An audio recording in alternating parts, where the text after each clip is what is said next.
Hello everyone, this is Dr. Sonam Arora. Welcome you all to the next video session of Theories of Capital Structure. And today we are going to discuss the irrelevance theory with the Modigliani-Miller approach. Approach has developed by the Professor Franco Modigliani and Professor Martin Miller in their classical contribution on capital structure in year 1961, and they won the Nobel Prize of Economics for the same. Now, when we talk about this particular theory, this theory used to suggest that the value of a firm, which we show with the word V, depends solely on its future earning stream. Before this, we already go through with the relevant theory, which used to say that the debt play a very important role in any capital structure. Whereas when we talk about the approach always focused on your future earning stream. Before we discuss this particular theory, let's go with the assumption. The very first assumption of the theory is that information is available to everyone and it is free of cost. It means if you are a buyer or a seller, if you are a lender or an investment, every information is available to everyone. So this is a scenario of your perfect market competition where the tax is at zero level. So remember here, whenever we talk about the approach, we talk about the zero tax level. The second assumption is that there is no transaction cost and there is no bankruptcy cost. It means you can take any number of the shares anytime. You have not to pay the transaction cost on the buying and selling of a share. The third one is your dividend payout ratio, which must be 100%. It means if you are earning, that earning is not going to divide it among the retained earning form. So if you are earning 100 rupees, that 100 rupees is going in a form of a dividend. There is no concept of a retained earning. And the fourth one is that this is a free market and a perfect market. There is no restriction, there is no concept of the insider trading and the information herding. So everything is available to everyone. Either you are a buyer or seller, either you are a lender or investor. So such type of assumptions are there when we talk about the approach. Although we understand it very well that these type of assumptions are practically not possible. But the one assumption here is very important, that there is no tax or there is a concept of a zero tax. Now how this whole is going to be worked?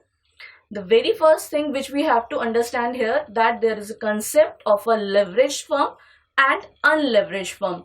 So mark my word here, there are two words which are going to repeat here again and again, that is leveraged and unleveraged. Now what is the unleveraged one? So when there is a capital structure totally based on the equity capital, it means there is no debt capital. If there is no debt, it means there is no financial leverage. Such type of companies are called as unleveraged firm. Now just opposite is your leverage. A company which is having the combination of equity and debt is your leveraged company. So we are using this word again and again. So very first thing is, when you are increasing the debt financing, it results in increased leverage. It means there is a capital structure of 100 crore and you are going to change this capital structure. So when we talk about the capital structure of 100 crore in form of an equity, and you are going to change it in a form of a 60-40. So 60 is your equity and 40 is your debt. This type of structure is moving towards the leveraged company. So when you are going to increase your leverage, there is equal chances of increasing your financial risk. If we assume that the debt financing result in a higher value of a firm than equity, it means that the leveraged firm is higher in comparison to the unleveraged firm. The expectation of a shareholder of a leveraged firm will increase because there is an increased risk. So it is a basic assumption, if I am taking more risk, I will expect more earnings. So the shareholders of a leveraged firm will increase their income by selling their shares because there is an opportunity. You are taking more risk, you are getting more return. And if you are getting more return, the value of firm is already high, it is the best time to sell your share. In that circumstances, the income from a sales of a leveraged firm plus your external borrowings will use to buy the shares of an unleveraged firm. So we are going to buy the shares of such a company where there is no debt capital. This practice will drive the prices to the stock to the point where the value of a both firm, either it is leveraged and unleveraged, the both firm come at an identical level. So this whole process is going to be called as an arbitrage process. It means the theory, the proposition used to work in the process of an arbitrage, where you first invest in a company which is unleveraged, you get the benefit of an unleveraged company, and by taking more risk you are able to get more return, and by taking more return you are diverting that return towards the company which is unleveraged in a nature. In this way you are bringing two companies at an identical level. The ultimate result is whether your firm is leveraged or unleveraged, the value will remain same. How can it possible? Now look at this particular proposition. Now remember one thing, whenever we talk about the propositions of it is divided into two portions. One is your with tax and one is your without tax. So first we are going to discuss the without tax proposition, because unless you are not clear about the concept of a tax here, you are not able to understand that how tax shield is going to be work. So very first thing, there are three different structures shared with you. The first one is your 100 crore equity capital with zero debt. In this circumstances, the value of firm will remain 100 crore. There is no debt capital in the company. Now remember here, when we talk about your cost of equity, in this particular scenario, your cost of equity is going to be equal to your weighted average cost of capital, because there is no other capital. In the capital structure, there is only one element which is equity. So the cost of equity is the overall cost of your structure, because there is no other point. Now when we talk about the second structure, it is 80 crore in form of equity and 20 crore in form of a debt. Ultimately it is the value 100 crore. 80 plus 20 equals to your 100 crore. So the value of firm still remains same. It is 100 crore divided among 80 crore equity and 20 crore debt. But when we talk about the weighted average cost of capital here, the weighted average cost of capital is divided among your equity capital and debt capital. Now the third scenario, it is 60 crore your equity capital and 40 crore your debt capital. Again the overall value of a firm remains same, it is 100 crore. So when we talk about the zero tax scenario, when there is no tax, in the zero tax scenario, the value of a leveraged firm and the value of an unleveraged firm remains same. So either you use 100 crore in form of an equity, either you go for the 80-20 ratio or a 60-40 ratio or any other ratio, the value of both propositions will remain same, because there is no concept of tax. Then we will discuss about that how tax is going to play an important role here in our next video when we talk about the propositions with tax. Now look at the value of firm, how it is independent to your risk class. So here there are two firms, one is your firm X and firm Y. Now firm X is your leveraged firm, whereas firm Y is your unleveraged firm. It means it is not using any debt capital. In such circumstances, the approach used to say that the total value of a firm is equals to its expected operating income, or we can use the word your EBIT.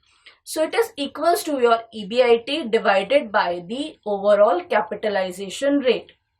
So when I talk about the unleveraged firm, it is EBIT upon KO, that is your capitalization rate, cost of capital of an unleveraged firm. Or you can use the word, it is your weighted average cost of equity capital. Even if I say that it is simply your equity capital, then again it is right, because in your capital structure there is only one component, that is equity. We can take one example here. If I use the word leveraged firm, it means there are two heroes in a movie. So hero 1 and hero B, there are two heroes. So it is the overall effort of two people and you have to pay for two people. But when I talk about only unleveraged firm, it is only 1 hero and you have to pay to the 1 hero only. So the unleveraged firm, where the cost of capital is just equal to your cost of equity.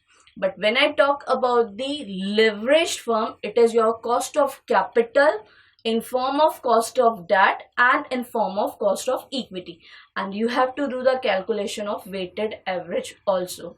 So remember, when we talk about unleveraged, it is EBIT upon unleveraged firm cost. When I talk about the leveraged firm, it is EBIT upon your leverage firm cost. So the calculation is your VL equals to VU, but the EBIT is changed in form of your leveraged and unleveraged cost. Now look at the particular example. A firm A has a market value of rupees 3 lakh in form of 50,000 equity share. It means 1 equity share equals to 6 rupees. The firm is planning to change its capital structure by introducing a borrowing capital of 1,20,000 in form of a debt and repurchasing the share. This means a company is a unleveraged firm having a 3 lakh capital in form of equity. So here your weighted average cost of capital is equals to KE, cost of equity. But now company wants to restructure. And when the company wants to restructure, it wants to introduce your debt capital of rupees 1,20,000 by repurchasing of the share. So the number of shares going to be reduced. We already discussed it that the 1 share equals to 6 rupees. So the number of shares which are going to be reduced are 20,000. It is 1,20,000 divided by 6 equals to 20,000. So the new balance sheet will be 20,000 your share, which is already going to be reduced. So 50,000 out of 50,000, the number of share is going to be 30,000 only. So 30,000 equity shares equals to 1,80,000 rupees, and your debt capital is 1,20,000. So it is equals to 3 lakh rupees. Now you can say, what is the difference? When I talk about the unleveraged firm, it is 3 lakh rupees. When I talk the leveraged firm, it is the 1,80,000 plus 1,20,000. It is again going to be 3 lakh. So the value of a firm in case of a leveraged and in case of the unleveraged are not going to be changed. Why it is not going to be changed? Because there is no calculation of interest, there is no calculation of tax, and we are not even talk about the tax shield here. So this is the basic disadvantage or the basic criticism of an MMM model. And even this particular criticism is discussed by the MM himself, and they give a new proposition in which they talk about the tax. But before we moving towards that, first discuss about the proposition 2. Now the proposition 2 of MM model used to say that financial leverage is always in a direct proportion to the cost of equity. It means a company is going to take that much risk which is going to be borne by the equity capital. With an increase in the debt component, the equity shareholder perceive a higher risk to the company because the most of the amount is going in form of the interest. Hence, in return, the shareholder expect a higher return. It is a very simple, calculation. If I am going to get more risk, I am going to expect more return. Thereby, the increasing cost of equity. So, if you are going to increase your debt, it is ultimately going to increase your equity. And this particular thing we already discussed in the previous theories. Now, what is the key distinction? So the key difference here is that the debt shareholder have always upper hand as far as the claim on earning.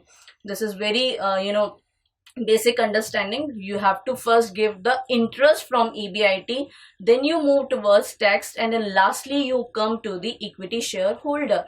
So it is very naturally that the cost of debt is always at the beneficial side. So debt holder always paid first rather than the equity shareholder, and this is the only reason that the cost of debt is always reduced. Now I prefer that moving towards the propositions of tax, first you go through in detail with this particular proposition where we come up with the conclusion that the weighted average cost of earnings remain same if we talk about the leveraged and unleveraged firm. So value of a leveraged firm is always equals to the value of unleveraged firm if there is no calculation of tax or if there is a zero tax scenario. For this particular presentation, I use the following references of Sudarshan Reddy and Satya Prasad. I prefer that you people go through the given link in the presentation. This will be helpful for you to understand more details of the MM model. Stay safe, keep happy.